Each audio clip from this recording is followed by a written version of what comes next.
Okay, said 10 years ago, 2015, there was a disaster. A sea Ghana ha. And Namsuma nipa bese 150. Eshere wo monkwa. Ewo Ghana ha ya enkran pomponi mantamu. The sea nyina no say ensuo toy. Ema fuel station bi eja etomu. Ema kasa hodo no a ena hyeye she amanfo nipa bebre nipa over 150 oyene kese pa ena to Ghana na busia sa incident we see ye no Ghana for ye cancer bebre e de fa ho raise concerns about kwanya amanfo binim fa so e build fuel stations and as a constructive fuel stations e wo Ghana ha ene mmea hodo a wonom sa fuel stations wonom esi no se na upie fa abonten a me no kasa fuel station bi e ben wo say ye Shell say ye Goil say ye Total say ye chese fuel stations e gu Ghana ha no bebre se upie abonten ba bia fuel stations sisi no awusua wo bisa ho say enti sa to renchem bi si a eden a esi fuel station ya chi ebenya ni tire didimu ana se adwumako ye ben filling station ni wamo ebe from ho adi ana meaning say ya ubisa ho sa questions no na busia ubebisa se edi enti ena sa de no ekoso Ghana na obia enkasa emfa ho na se me ka kiro se anamu bia yetu Ghana ha dwumadie bia obi edi Ghana ha no emra ene nhihye eda ho a e se sa na muntu ne sa dwumadie no airline with emra ne nhihye a oman no yage atuma yatintim enti so obi tu anamu bi obi edi dwuma bi na sa dwumadie no does not align with the laws act aya sete ato oman ni mu a sa de no illegal enti se no obi si fuel station na requirements a eda ho asese odi so no this is a fuel station one ni so a illegal construction enti o say closing it down na so abusia me no kasai Ghana ha yetie fuel stations in panimfo nyina afere o makaso o members of parliament afere o makaso ho CEOs ahodo directors ahodo wo nyina afere o makaso all these filling stations yehu de ekoso obi aka na no atum e de na ekoso Ghana asa no ye twen amatorenchem asi ansana ye di nkomo dabi sese de ye nya ne sabiem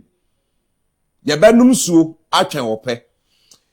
nyame ncha de na no public accounts committee enim panimfo ehia wonim se auditor general's report e ba ye ho nkomodidie eguso a ekoso a na abena se osare ene ye wura mills etena ase na wonum etutum panimfo ano ye EPF na afei deputy lands and natural resources minister ena nkomoi eba ya EPF PAC for public accounts committee committee members in raise concerns about fuel station ama ne homene so Ghana ha mi ahodu asa fuel stations yi wono abusua emwa ana esi dabi se woyeba ye ntenase e wo se ye di hu nkomo na ye mampanimfo hu hia se betu anamo ade afa ho na fuel station bi esi ba bi eni kwanse esie no animuanimu ya sa fuel station ye be close it down ansana to renchem asina abusua yenko na yenko public accounts committee wo mo nsem mo kan ye no yenko kakra famra ena me no kasa Ghana fo binim so ato manum tu a wo mo so akasa area fa ho ye tie public accounts committee wi a ye be kwa kotie Ghana fo nso nsem a wo mo kan na fe ye di nkomo ye ntie PAC fo mra sisi a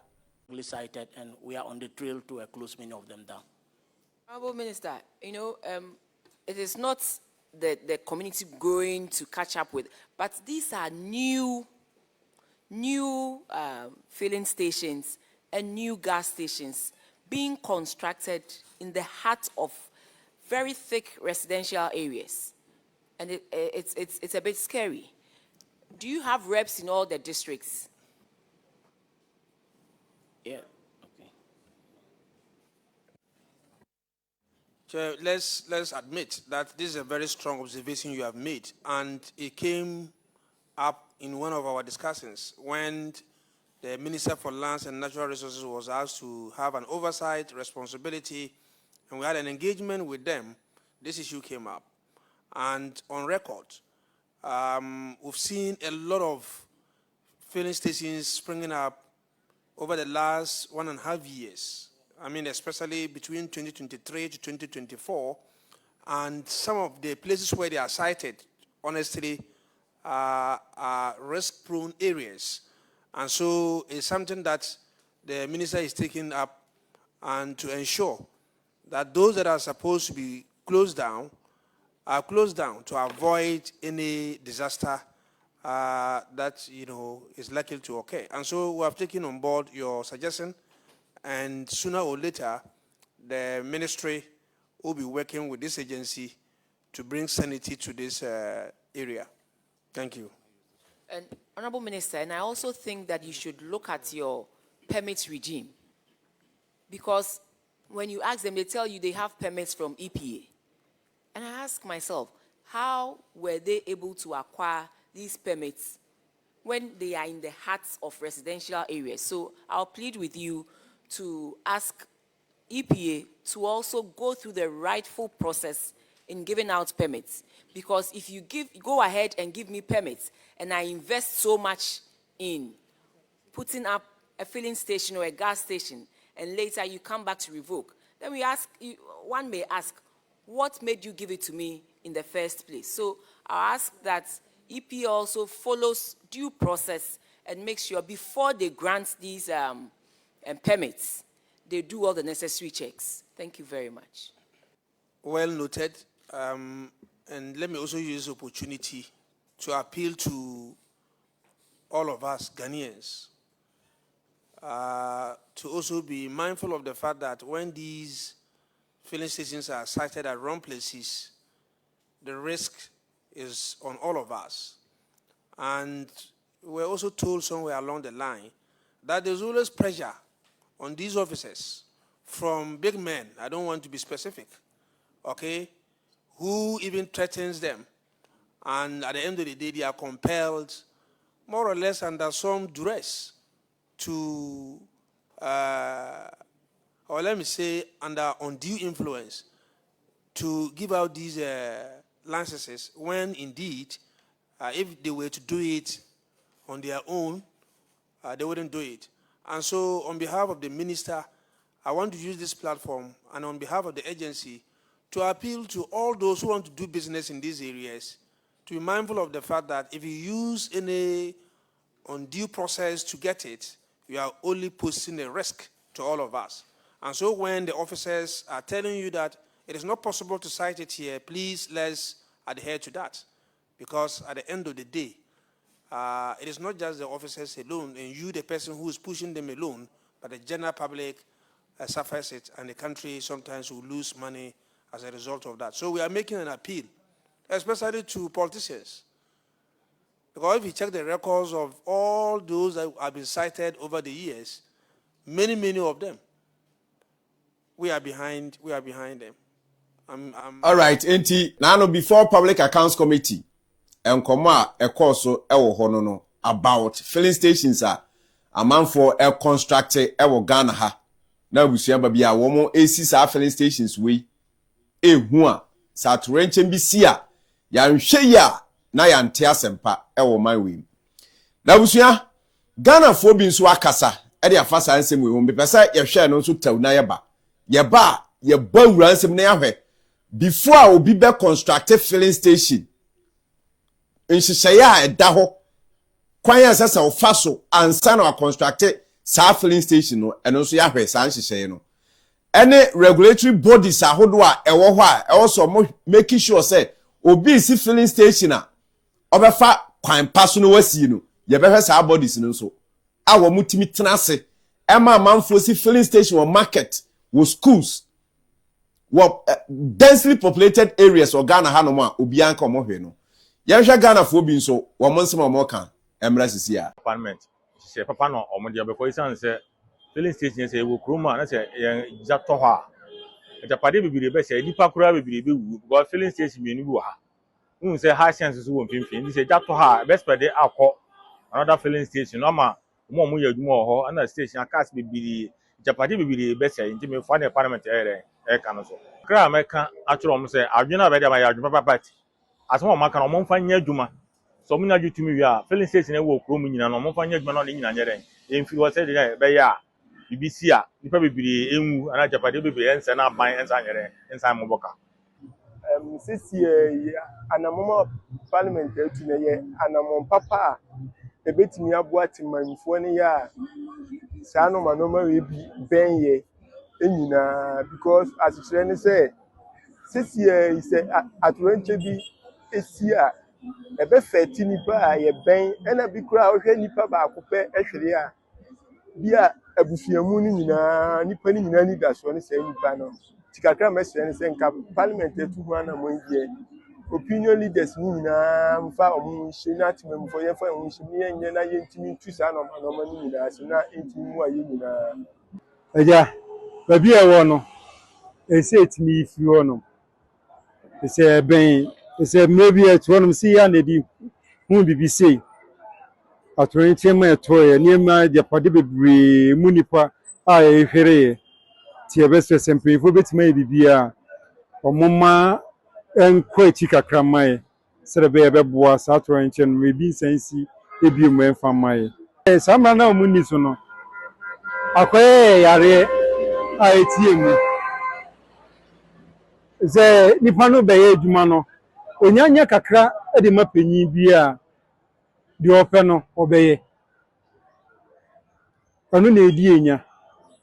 so what I say ze sane manu nyina ohonom se ade a omudi nhihye no so befo na yitu omozu so omuntu sa no momman no ade a mo tu sa na mo no mo ye sa nhihye no ne kwan so a menye so se nkasa ade no ebi betimesi right abusuan nti Ghana fo bi su consensus a omo de baaye no abusuan ma yemungura nsem na fe ye nhwa ade ansa na obi be construct fuel station e wo Ghana ha no ye wo regulatory bodies a ahodo no a e wo se wo mu nyina timi hwe ehu se this and as a company kro be construct fuel station and nipa kra obe construct fuel station no watimi adimra ene nhyehyeye a eda ho nyina so ansa na watimi a construct fuel station nya ba bia na obetimi asi fuel station no se obesi a ye won nhyehyeye bi a e wo se wo this one sa na mayenhwa de regulatory bodies no hwan adwuma ena o so mo hwe e ma sa nhyehyeye no ekoso ansa na obi atimi asi fuel station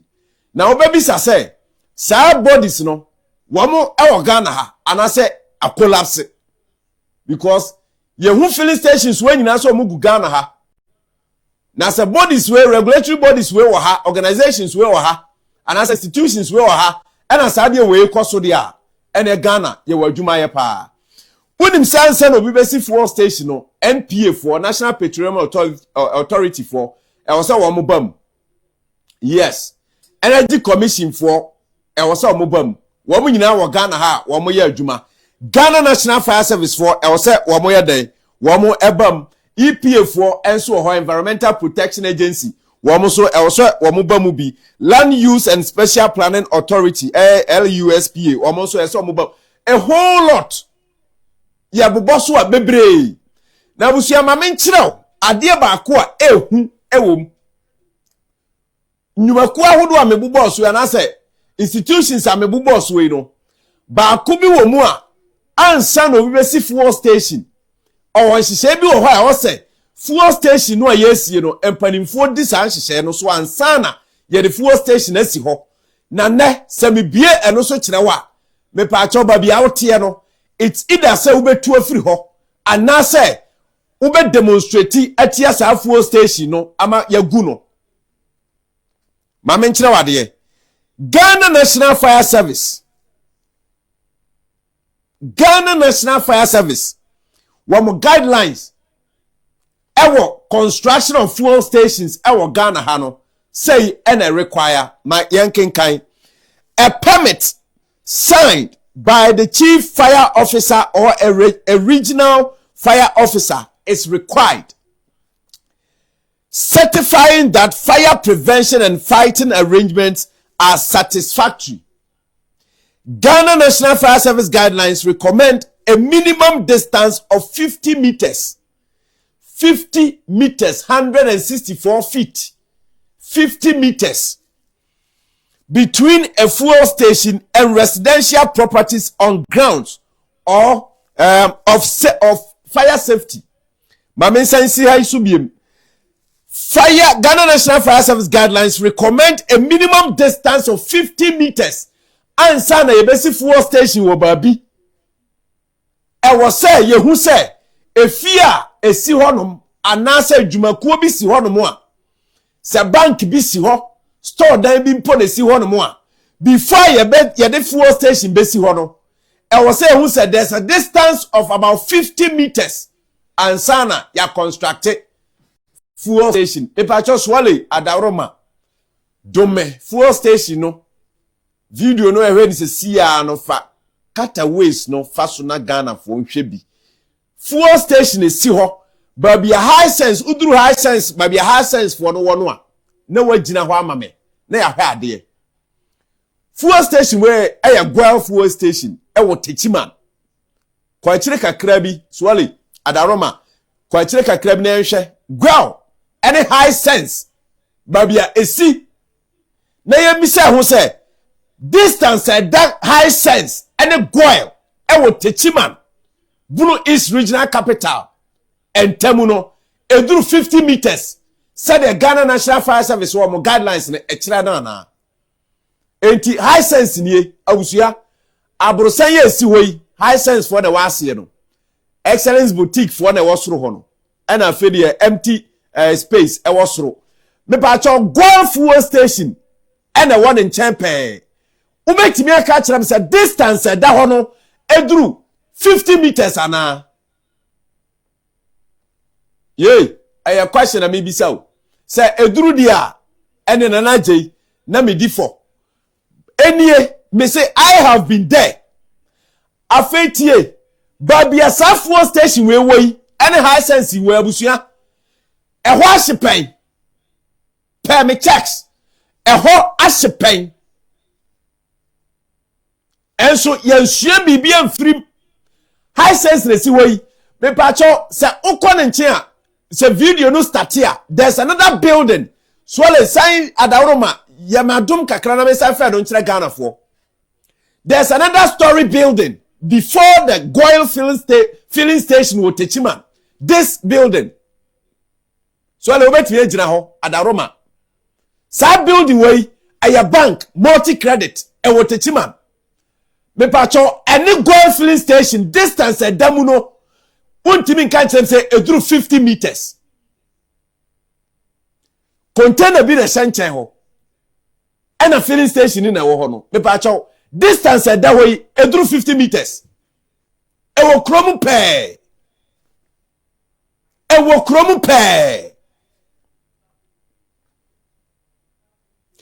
so free Goil filling station ya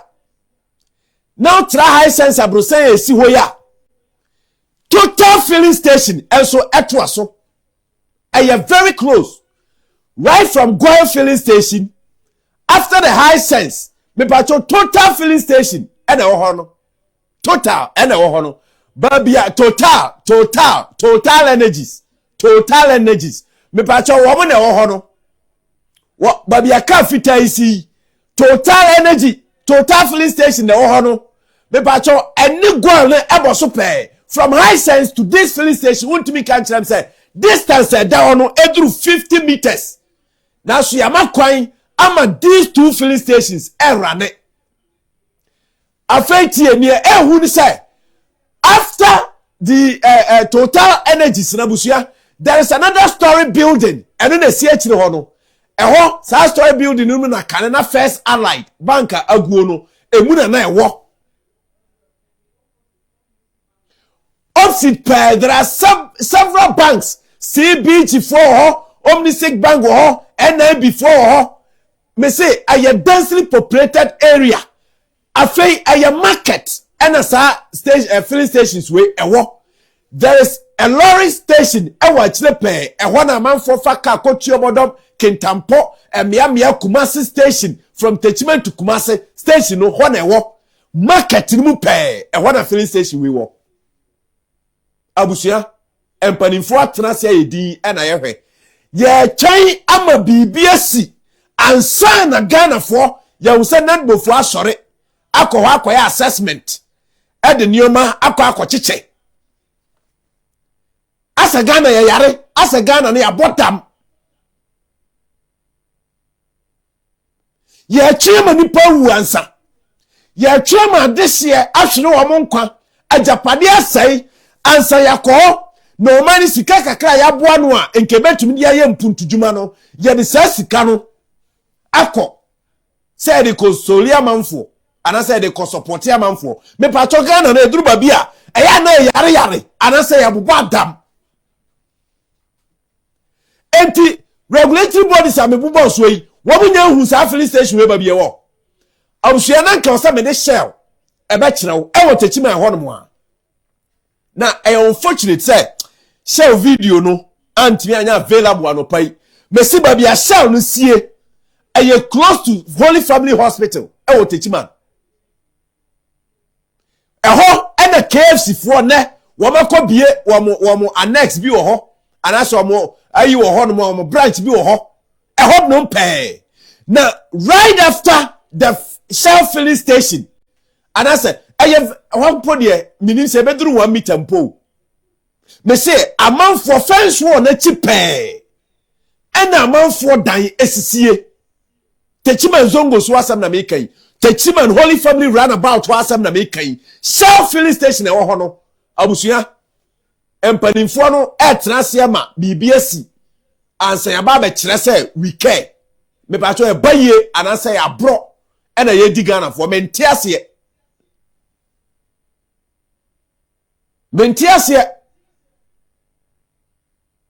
enti saa ɛhyehyɛ no saa hyehyɛ no a ɛda hɔ yɛ dan abusua na nsa ya ɛna wɔn bɛ construct baako ɛwɔ Techiman hɔ no ma Techiman magazine anopai wɔn mo a ɛhwɛ mo Techiman magazine nyina bɛdi adanseɛ uduru hɔ no mo a Techiman magazine wɔn mo na deal with oil ne fuel ne ade there is a filling station at the heart of Techiman magazine abusua okɔ hɔ no mo a me say amanfo dwuma a wɔn mu die ɛyɛ close by obi antimi kyase advice sɛ wɔn mfiri ha anase wɔn nkɔ ha obi antimi nka hwe ɛna wɔn gu hɔ ɛna sikagie na yɛgye wɔn da bia wɔn nkwa no yɛmfa ho me say ɛyɛ baye ɛyɛ dam anase sabi